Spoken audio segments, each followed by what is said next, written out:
কি এটা? তাড়াতাড়ি আসবে।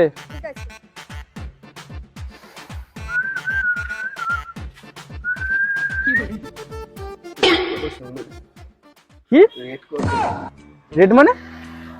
বলো না কত গায়ে ভাড়া দিচ্ছি কেন? মানে কি রে? যাও ওদিকে যাও, ইয়ার কি যাও। পাগল নাকি? ওদিকে যেতে বললাম তো।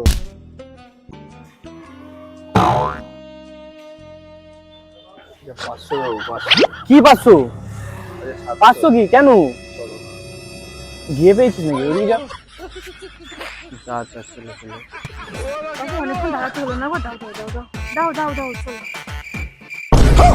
ও এইটাই হচ্ছে গিয়ে মেন ফাসাদটা যার। গিয়ে ভাবছিল একটা ছেলে এসে জানো দুধু পদে পদে হাত দিচ্ছে। বাবা মারোনি কেন ওকে? আর 5 মিনিট লেট হলে নাভি তো আমার আরো বড় ফুটো হয়ে যেত। আর কি অবস্থা।